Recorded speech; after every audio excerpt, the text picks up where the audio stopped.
Oh. Si Mookie! Tingnan mo, ba't ito nalang gamit niya? Teka, baka may pinuntahan lang. Baka kinidnap na si Mookie. Emma, sino kikidnap kay Mookie? Yung mga tao ni Olive. Wala na si Olive pa. Paano mangyayari yun? Paano kung binili niya na kahit anong mangyari sa kanya, kunin pa rin sa atin si Mookie? Wiro, si Mookie, kasi kanina nandito lang siya eh. Kasama ni Ligaya.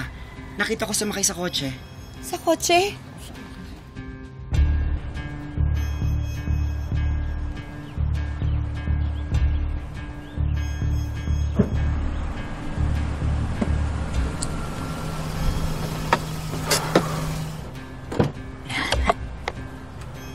Ito na. Zane, maraming salamat at pinagbigyan mo yung pakiusap kung hihatid kami dito, ha? Wala nga naman po. Lola, baka po magalit si nanay. Huwag ka mag-alala. Hindi magagalit yun.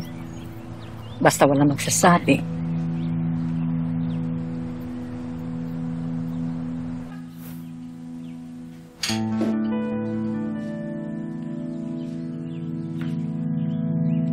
Ohayo gozaimasu, my dear family! Genki desu ka?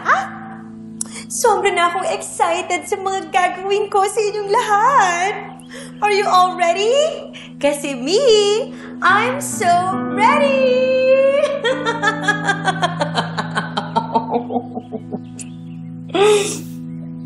Hi, Jade. I have been practicing to be like you. And look! I've mastered it.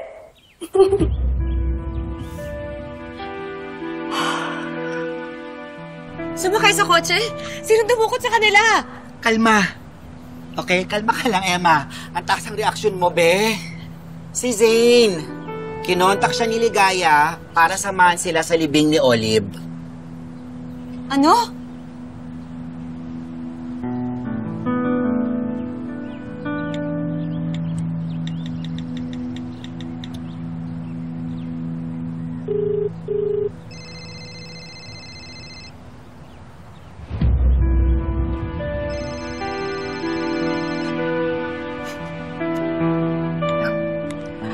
Emma, anak.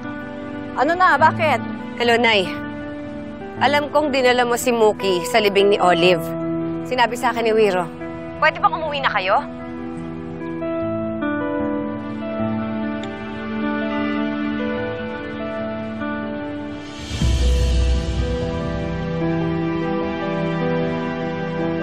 Lola, bumalik na lang po kaya talaga tayo.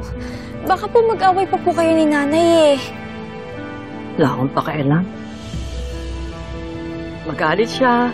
Awayin niya ako. Ito na yung huling pagkakataon eh. Na makikita ko yung panganay ko. Hindi ko na siya makikita ulit eh.